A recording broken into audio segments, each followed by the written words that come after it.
तो आज एक नए टॉपिक के साथ हम बात करेंगे। तो नया टॉपिक जो है वो अखिल भारतीय मुस्लिम लीग का है। तो यूपीएससी से रिलेटेड है, यूपीएससी प्रीलिम्स फैक्ट से। तो शायद साथ ही साथ आप इसको मेंस के लिए भी आप यूज कर सकते हैं।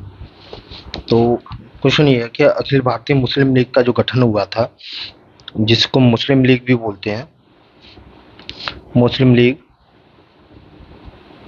तो इसको वैसे अखिल भारतीय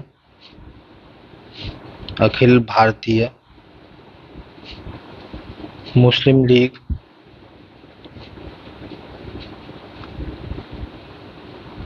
कहते हैं। तो इसका गठन हुआ था 1908 में, और 1900 मिस्टेक 1906 में।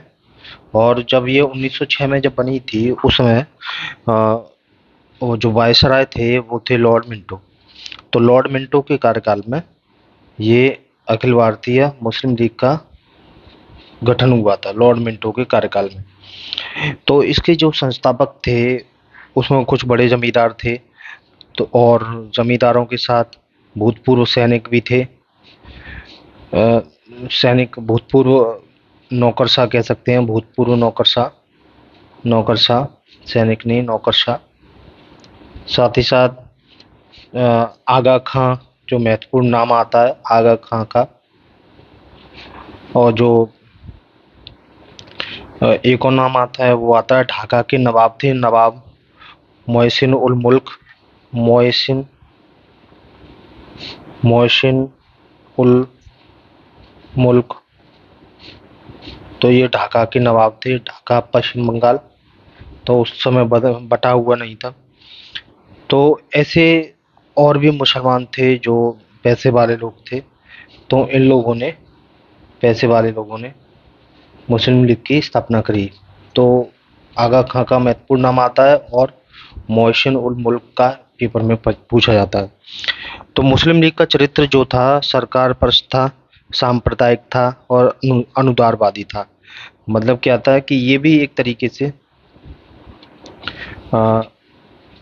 भी एक तरीके से कांग्रेस की तरह ही काम करना चाहते थे। ये भी कांग्रेस की तरह, जैसे कांग्रेस का काम था। तो ये, लेकिन ये मुस्लिम लोगों के लिए काम करना चाहते थे। संप्रदायवादी कह सकते हैं, अपनी अपने लिए संप्रदायवादी, अपनी विचारों के लिए, अपने लिए काम करना चाहते थे।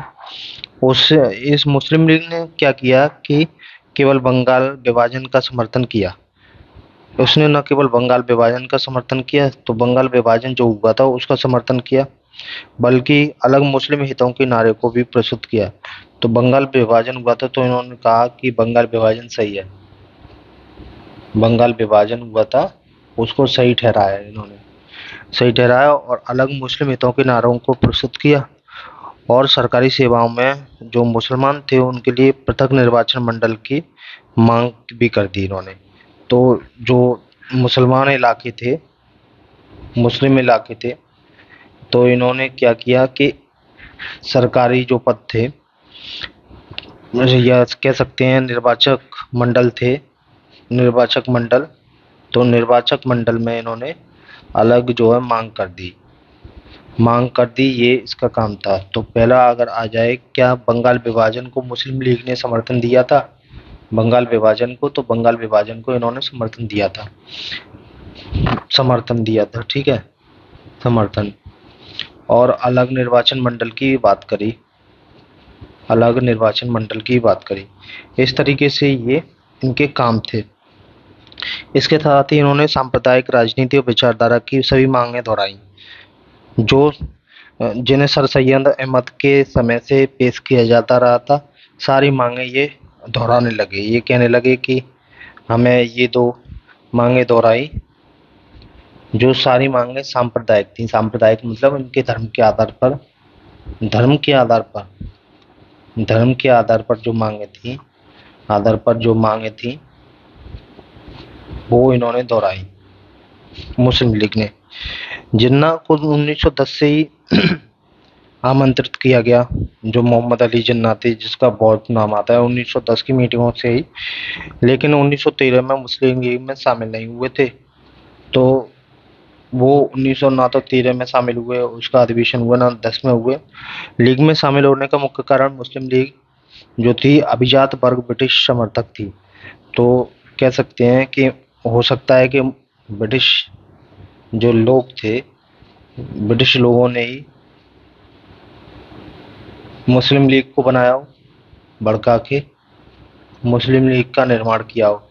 तो जो ब्रिटेन की जो पॉलिसी थी उसको ये समर्थित करते थे। ब्रिटेन की जो भी ब्रिटेन अगर जो काम करते, ब्रिटिश सरकार जो उस समय जो काम करती थी ये उसको सपोर्ट करते थे। ब्रिटिश सरकार जो काम करती थी, जो काम करती थी उसको ये सपोर्ट करते थे। ठीक है, इनका ये काम था। तो हो सकता है ब्रिटेन ने इसको बनाया हो। तो और जो पैसे वाले लोग थे, वो अभी जिसको अभिजात वर्ग बोलते हैं, वो मुस्लिम लीग की अभिजात वर्ग वो मुस्लिम लीग की नीतियों से खुश नहीं था। मुस्लिम लीग की मुस्लिम लीग की नीतियों से खुश नहीं था। क्वेश्चन आ सकता है, क्या अभिजात वर्ग मुस्लिम लीग की नीतियों से खुश था? मुस्लिम लीग की नीतियों से खुश था? तो खुश नहीं था। तो इसको ये मान के चलेंगे। तो जब मुस्लिम लीग जो पहले खुलकर ब्रिटिश सरकार का समर्थन करती थी, बाद में इसने अपनी नीतियों को बदला। पहले जो था, पहले समर्थन था किसका? ब्रिटिश सरकार का, ब्रिटिश नीतियों का, ब्रिटिश पॉलिसियों का। लेकिन जैसे ही क्या हुआ सॉरी, पहले समर्थन करती थी, लेकिन जो है फिर इन्होंने कहा कि हमें भी स्वशासन चाहिए। फिर इन्होंने नीतियों का समर्थन नहीं किया। इन्होंने कहा कि हमें भी स्वशासन चाहिए, हमें भी अलग देश की मांग चाहिए। तो तब कहीं जाके जब स्वशासन की मुस्लिम लीग ने बात करी, जब ये कहने लगे कि हमें भी स्वशासन चाहिए, तब मोहम्मद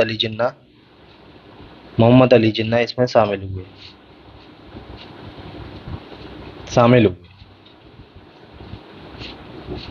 तो 3-4 बातें इसमें महत्वपूर्ण है कि मुस्लिम लीग का गठन 1906 में हुआ, लॉर्ड मिंटो के कार्यकाल में।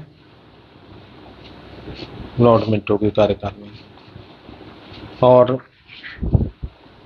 आ सकता है तो ढाका में हुआ, और ढाका के मोइन मुल्क जो थे, मोहसिन उल मुल्क, तो वो थे, और साथ ही साथ कुछ बड़े जमींदार भी थे, और भूतपूर्व नौकरशाह थे। आगा खां का भी नाम आता है, ये संस्थापक थे आगा खां। तो ये मुस्लिम लीग की थोड़ी सी जानकारी है। फिर मिलते हैं एक नई टॉपिक के साथ। नमस्कार, धन्यवाद।